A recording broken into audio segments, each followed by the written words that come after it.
Bonjour, bonjour, hello, hello, mes chers abonnés, j'espère que vous allez bien.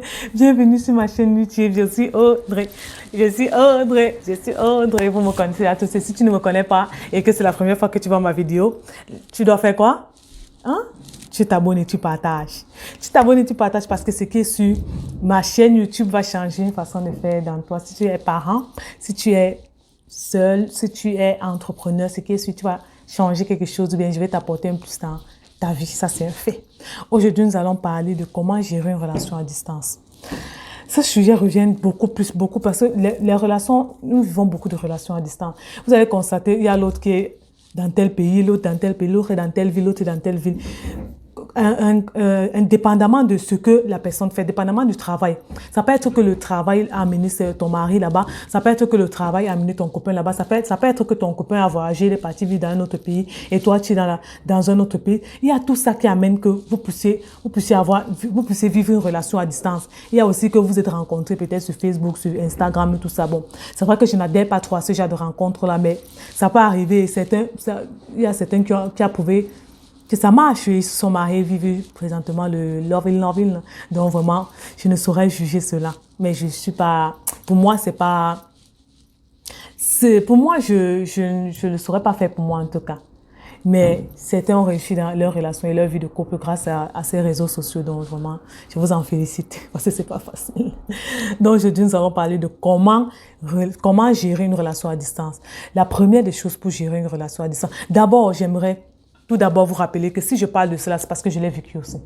Je l'ai vécu. Donc, j'aimerais notifier cela parce que on a tendance à se dire que quand on s'assoit devant notre caméra pour parler de quelque chose, c'est que la personne se dit que non, c'est trop facile. Si on s'assoit pour parler, c'est que pour nous, c'est trop facile d'en parler ou quoi que ce soit. C'est juste pour amener un plus, pour vous apporter un plus. Parce que si j'ai vécu cela et que mes sœurs sont en train de vivre cela, elles aimeraient bien avoir un plus. J'ai dit toujours, il y a une chose que je dis toujours. Si j'avais vécu certaines choses, donc si j'avais connu certaines choses que je connais aujourd'hui, vraiment, il y a certaines erreurs que je n'aurais pas fait dans ma vie. Il y a certaines erreurs que je n'aurais pas fait, certains choix que je n'aurais pas accepté faire dans ma vie et que j'ai fait parce que je n'étais pas dans la connaissance, parce que je n'ai pas au préalable pris la peine de connaître, de me former et pris la peine de lire.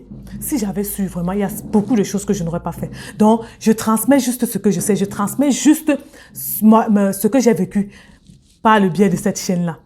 Comment gérer une relation à distance? La première chose qu'il faut faire, c'est la confiance. Il ne faut pas qu'on se mente. Vous ne pouvez pas être à distance, à des kilomètres, et vous ne faites pas confiance. La confiance doit être établie, la confiance doit être mutuelle. Donc, il me fait confiance, je lui fais confiance. C'est comme ça que la relation va durer. Sinon, ce ne sera pas une relation durable. Sinon, cette relation à distance ne va pas durer. Après 2-3 mois, quand il y aura un peu le love in, on s'écrit tous les jours. Après, ça, c'est fini. C'est fini parce qu'il n'y a pas de la confiance. Parce que vous n'avez pas établi cela au préalable. Vous voulez vivre une relation avec une personne, vous devez établir au préalable une relation à distance. Vous devez établir au préalable la confiance. Tu me fais confiance, je te fais confiance. Ou ça ou rien. Ça ne peut pas marcher sans la confiance. La deuxième chose, vous devez rester positif. Je sais, dans les relations à distance, on a toujours dit que qu'est-ce que l'autre est en train de faire. Peut-être vous appelez votre copain aujourd'hui, votre mari, il ne répond pas. Après, il répond après 2 heures. Toutes les questions dans la tête. On se dit, qu'est-ce qu'il était en train de faire? Pourquoi il n'a pas répondu maintenant? Pourquoi il fait ça? Pourquoi? Tellement de pourquoi et de comment, de pourquoi, de ceci, de cela. Ça gâche la relation à distance. Ça gâche et ça vous met des idées et des idées. Ce qui ne sait même pas, on s'imagine des choses qu'on ne devrait même pas s'imaginer quand on a une relation, quand on vit une relation à distance. Vous devez arrêter cela. Si vous avez des préoccupations, vous avez des inquiétudes, vous ne devez pas en parler. Ne vous dites pas, oh, il a fait ceci, c'est parce que, oh, s'il fait ça, ça veut dire qu'il avait, oh, si... Non, non, non, non. Ça peut être qu'il est en réunion. Ça peut être qu'il est à l'école. Ça peut être qu'il est même aux toilettes. Ça dépend. Ça peut être autre chose, qu'il est même pas, il est indisposé, peut-être il ne peut pas répondre à l'instant. S'il vous plaît, n'imaginez pas tellement de choses dans votre tête quand il arrive cela. Dites-vous que peut-être il n'est pas disponible là présentement, je peux le rappeler dans 1 ou 2 heures. Si ça commence à être récurrent, si ça commence à aller chaque jour, il ne fait pas ça, là tu peux te poser des questions. Mais au préalable, vous devez toujours rester positif. Et la positive attitude, ah oui, c'est de ça qu'il s'agit. La seconde chose que vous devez faire, c'est parler de vos doutes, parler de vos inquiétudes avec votre amoureux.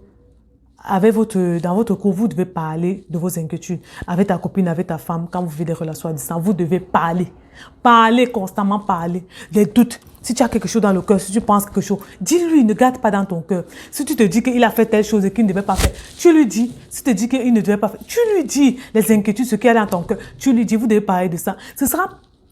Vous devez plus parler de ça même quand vous êtes à distance parce que ce sont ces inquiétudes, ce sont ces doutes-là qui fait un déclic dans votre esprit, qui commence à faire vous douter de la relation. Et c'est comme ça qu'en découle la rupture et la séparation. Pourtant, peut-être cette relation est vouée à aller loin. Mariage, enfant et tout ça, vous n'en savez rien. Donc, parlez avec votre conjoint, parlez avec votre copain par rapport aux inquiétudes que vous avez. La seconde chose que vous devez faire pour mieux gérer les relations à distance, vous devez toujours rester en contact. En contact. Ça a prouvé à 1000%, parce qu'il y a plus de 100%, c'est 1000%. Une relation qui est à distance, si vous n'êtes pas en contact, ça ne sert à rien. On n'appelle pas ça relation. Vous devez être constamment en contact. Je pense que vous devez même mettre des principes ou des règles. Vous dites que chaque matin, c'est la personne qui se réveille en premier écrit à l'autre.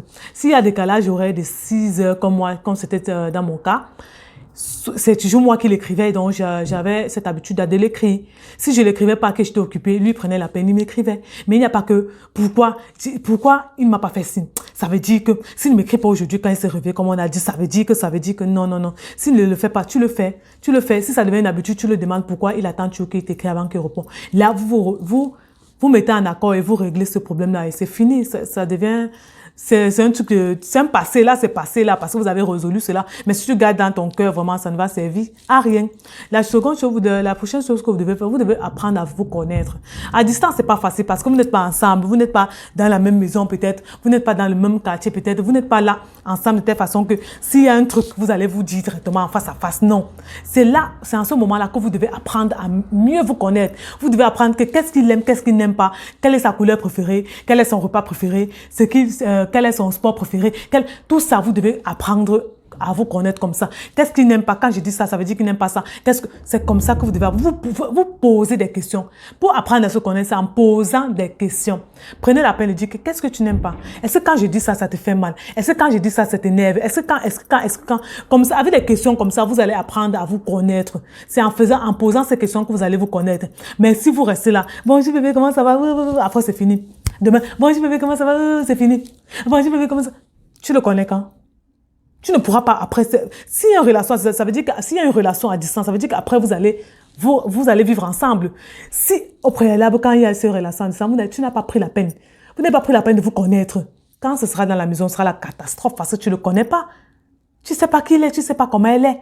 Donc au préalable, vous devez vous poser ces questions-là. Qu'est-ce que tu n'aimes pas? Quelle est ta couleur préférée? C'est un peu ça. La prochaine chose, vous devez être engagés l'un avec l'autre. Vous devez savoir où la relation va. On ne va pas faire une relation à distance comme ça, parce que relation à distance, c'est un sacrifice. Moi, il dit ça, c'est un sacrifice et c'est un engagement. Si la relation ne va pas tenir, si ça ne va pas aller loin, pourquoi le faire? Pourquoi? Je peux comprendre qu'une femme et son mari ont fait vivre une relation à distance. Ils sont déjà préalablement mariés. Ils vivent une relation à distance parce que peut-être le boulot du monsieur l'a amené là-bas ou bien le boulot de la dame l'a amené là-bas. Ce que je n'adhère pas, mais si c'est déjà ça, oui, on comprend. Mais vous n'êtes pas encore dans ce train-là. Vous n'êtes pas encore mariés. Vous n'avez pas encore décidé quoi que ce soit ensemble. Non, vous devez décider. Vous devez être engagés l'un avec l'autre. Si vous ne savez pas là où la relation va et que vous vivez dans une relation à distance, moi, j'appelle ça perdre son temps. Tu perds ton temps. Parce que si tu vis une relation à distance avec quelqu'un, tu ne sais pas où tu vas, tu vis juste comme ça. Tu te prives de beaucoup de choses, tu acceptes tellement de choses, Parce que la relation à distance, ce n'est pas facile, il ne faut pas qu'on se mente. Ce n'est pas du tout facile. Tu vas te sentir souvent seul chaque fois. Des moments là où dans ta nuit, dans ta chambre, là où tu vois tout le monde, peut-être dans les moments même de Saint-Valentin, dans les nuits noires comme ça, tu aimerais que ton mari te sait, tu aimerais que ton copain te sait, mais il n'est pas là. Donc, c'est serrer le cœur. Mais si cette relation préalable, vous ne vous voyez pas loin avec ça et tu acceptes de vivre ça. Et maman, tu pars où, non, Mako? Maman, tu pars où? Non, tu ne pars nulle part. Donc, vous devez savoir, vous devez être engagés mutuellement. Vous devez vous soutenir mutuellement aussi. Se soutenir comment? Dans les bons ou dans les mauvais moments. Si, par exemple, ton copain est là-bas, il fréquente et qu'il est dans une période de compo, il est dans une période forte, là où il doit être vraiment concentré. Ne regarde pas ce qu'il fait de mal. Plutôt soutiens-le dans ce qu'il fait. Donne-lui des messages fortifiants, donne-lui les choses, pour qu'il ait un mental d'acier, pour qu'il ait un mental fort. Fais-lui des petits câlins au téléphone, des petits voices sensuels. Mon chéri, comment tu vas? Tu me manques. Courage, tu es capable d'y aller. Courage, vas-y. Bats-moi, ça va là-bas et tu cartonnes. Tu es capable. Apprends bien, je te laisse le moment d'apprendre, chéri. On ne t'appelle pas aujourd'hui parce que tu dois apprendre. Les petits trucs comme ça, les petites attentions comme ça là. Ça, c'est soutenir son homme, c'est soutenir sa copine. Si vous faites ça là, quand elle est dans les moments là où elle a besoin d'attention, là, elle a besoin d'aide, elle est en train de composer, elle passe par une période difficile, vous la soutenez. Ça, c'est une relation à distance. Malgré que vous n'êtes pas ensemble, c'est comme si vous êtes ensemble parce que tu la soutiens à tous les moments. Si elle est malade, tu l'appelles constamment. Tu prends sur toi. C'est ça la relation à distance. Tu prends sur toi et tu l'appelles constamment et constamment. Tu peux m'envoyer des mandats s'il le faut. Si elle ne travaille pas et qu'elle a besoin de soutien, tu l'envoies aussi des mandats pour se soigner. Tu avec elle tout constamment. Elle va pas se sentir seule si elle est malade ou bien si elle est couchée à l'hôpital ou bien si toi tu es couché à l'hôpital, tu vas pas te sentir seule parce que vous vous soutenez mutuellement. Ça doit être aussi c'est une clé si tu veux réussir ta relation à distance. Vous devez vous soutenir mutuellement. La prochaine chose, en fait, vous devez faire en sorte que l'autre se sente important, que l'autre se sente spécial. Avec quoi? Les attentions que vous allez faire. Oui. Des petits cadeaux, des petits messages sensuels, des petits mots doux. C'est beau. La personne se sent spéciale. La personne se sent vraiment spéciale. Vous pouvez même souvent décrire des petits poèmes. Vous avez besoin de ça. Quand vous êtes en relation à distance, on a besoin de plus d'attention. C'est là où il y a plus d'attention que quand on est ensemble, on vit dans la même maison. En distance, c'est plus d'attention l'un de l'autre.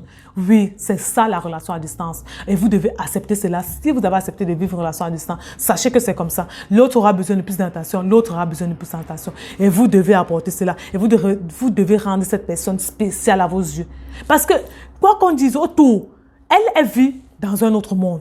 Toi, tu vis dans un autre monde, dans une autre ville, dans un autre pays. Donc, ce qui fait autour de toi, il y a des quotas, il y a des copains, il y a des copines, il y a des amis, il y a des ceci. Pour qu'elle se sente spéciale, vous devez faire des gestes pour qu'elle sache qu'elle est spéciale. Pour que lui se sente spécial, vous devez faire des gestes pour qu'il sente qu'il est spécial. Que les autres hommes qui sont autour de vous, vos amis, n'a rien à voir avec lui. Que c'est lui le maître. C'est lui votre copain. C'est lui votre amoureux. C'est lui votre amour. Et pour cela, ce sont des gestes. Il n'y a rien d'autre à faire. La dernière chose que vous devez faire, vous devez avoir des objectifs ensemble. Vous devez avoir des choses que vous partagez ensemble. Que ce soit la cuisine, vous aimez cuisiner ensemble, vous partagez cela ensemble. Vous aimez le foot ensemble, vous parlez les débats par rapport à cela. Vous faites des débats par rapport à cela. Vous dites qu'aujourd'hui, c'est une journée de débat, on va parler de ça. On va parler de foot, si tu aimes le foot, on parle de ça en débat. Oh, tu sais que Ronaldinho a fait ci, tu sais que vous parlez de ça. Vous partagez quelque chose ensemble. Si vous êtes en train de partager la cuisine, vous partagez vos recettes ensemble. Vous dites que bon, aujourd'hui, on va faire un appel vidéo, on va préparer un repas ensemble. C'est beau. J'ai dit, c'est beau. Si vous ne partagez rien ensemble, la relation ne va pas se soutenir. La relation ne sera pas durable. Parce que vous n'avez rien en commun.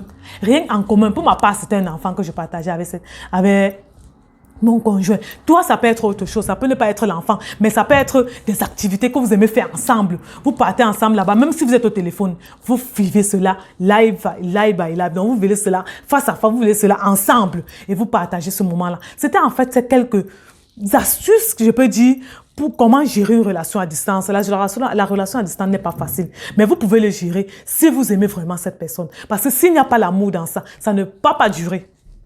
Il ne faut pas qu'on se mente, ça ne va pas durer. L'amour, la confiance.